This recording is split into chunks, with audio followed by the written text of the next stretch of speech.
I changed it. Oh, well, brilliant. Right. Well. All right, well, let's... Do you want me to do intros? Yeah, man. Take it away, Weaklink. Alright, what's the name of this map again? Acheron Waste. Acheron Waste. Good start, man. Good start. Starting at the top left of our desert map, Acheron Waste, we have Cisco's Mega Bomb. And his opponent spawning in the lower right corner of the map, it's going to be the Red Protoss player playing from Microsoft. It's going to be Light Brigade. And guys, I do want to just say real quick, this is not an official broadcast. This is a placeholder video, but these guys wanted to play their game out anyways. They were both good sportsmen. They said, sure, why the heck not? So they're going to play it out. This game does not count for anything. This is just for funsies. You know what, Rifkin? You're wrong. This game counts for honor. Megabob trying to avenge his fallen teammates. Dude. Yeah, Megabob, I think Cisco's going to owe this guy a beer if he can pull out a victory after the first 3 losses. I do have to say, what if, just to kind of throw it off topic for a little bit, because I had a thought come to me. What if, when something got a kill, it was like Dota, where all of a sudden it would just be like, mega kill. So you'd have like a Colossus with 100 kills or something Curtis, in the late game. You very obvious Dota noob. You have to understand, that doesn't come from 1 kill. That comes from several kills, okay? I was you about don't just to say get a Colossus in the late game when he gets 100 kills versus a Broodlord army, but okay, Rifkin.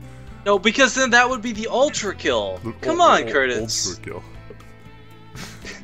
Dominating. Dude, dude, I would make you feel so bad. You're just in the middle of the game and then the computer just tells you you're getting dominated.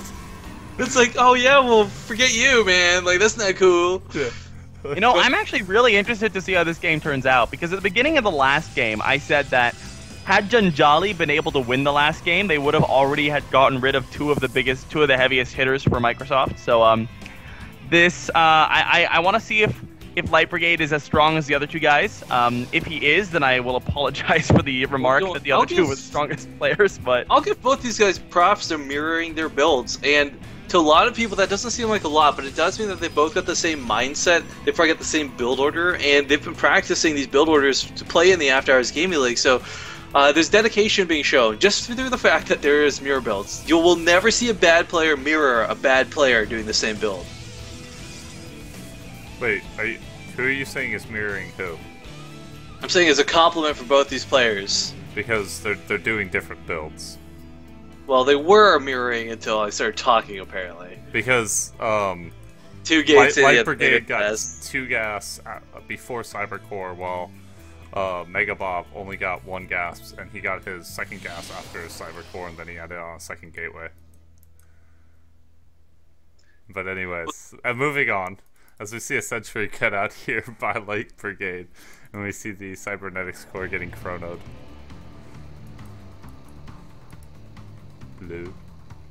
Oh no, we're listening. We just thought, it was the Curtis show now. Oh, no, I'm sorry. I was just making sure that you got things correct and we don't give viewers wrong information. But I'm sorry. Meanwhile, well, we have Stargate coming, yeah. Yeah, we still have both players going for the exact same build. One of them getting a Stargate and one of them not getting a Stargate. Yeah, pretty much. I'm sorry. Well, the big question, okay, we can make fun of Rifkin later. The big question at hand, though, is what is Light Brigade going to do with this? Now, we've seen Oracles pretty usefully used, rather, to harass the mineral lines. However, we got to keep in mind some old school tactics like Phoenixes are still very effective in Heart of the Swarm.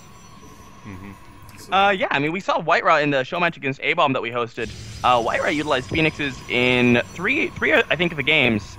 And yeah, it's going to be Phoenixes coming out from Light Brigade. Meanwhile, Megabob seems to be going for a pretty good answer to this right now with Twilight Council coming down. If he goes for Blink, it's going to be very nice for him. He does have a 3rd gateway as well. Blink Stalker's always a nice little sort of build order advantage over somebody going for air. Yeah, I think Megabob was expecting something to come his way because, I mean, he's got no scouting information. The prob's going to try and worm its way in there ineffectively. Yeah, I guess he was really expecting something to come his way, like maybe Oracles, but luckily, the thing is, mind games. He has 450 gas. He could go for a Dark Shrine. I love how he hallucinated the Phoenix before he went Stargate, by the way. Well, I mean, that's also a free scout, so I mean, I don't know. But it is pretty cool. I love... What? Void Rays, ladies and gentlemen. Okay, a couple Phoenixes followed up by a Void Ray then. So, again, Heart of the Swarm changing the metagame every second, every day. And what's that? And finally, we get to see what you were talking about earlier, Rifkin. Which I know we were making fun of you at the start of the game, but Rifkin does say a lot of smart things. I just gotta jump on him when he doesn't. But more importantly, he was talking about how in last game how Void Rays are a lot different now with the overcharge ability.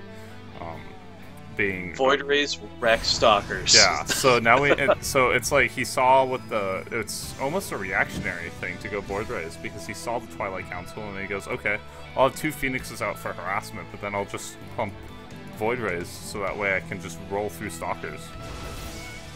Yeah, and I mean, actually the Phoenixes are going to be able to pick up Sentry here. That's pretty nice for them. Not really taking any hull damage.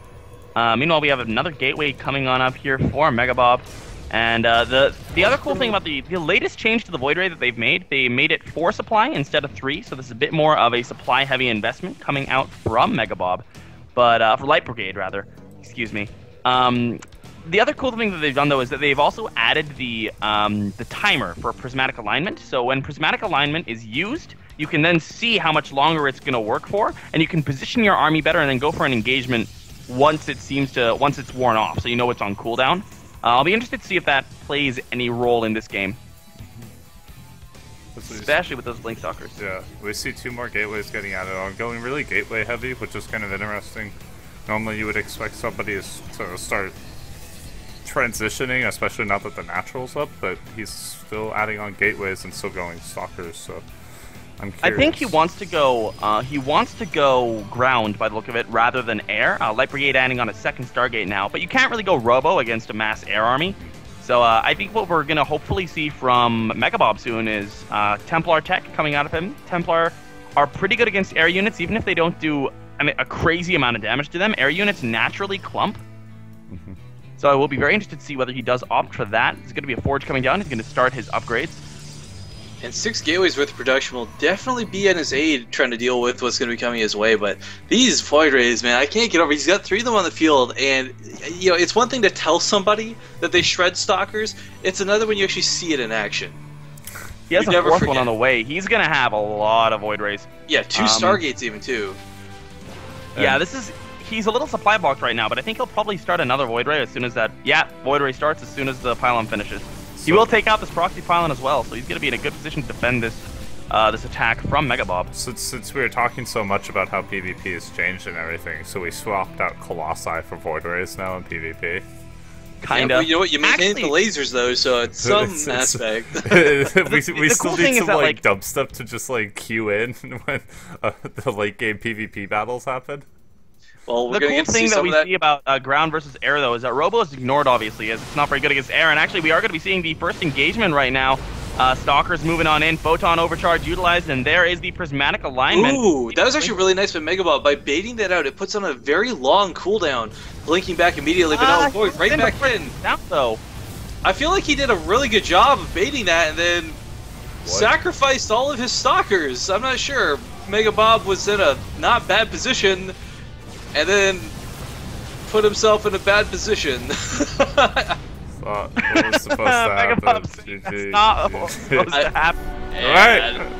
I don't think anyone thought that living was up to the Microsoft legacy. And the first ever, I don't know if it's the first ever, but it's one of the first BaseTradeTV tricasts have ended with a awkward ending, to say the least.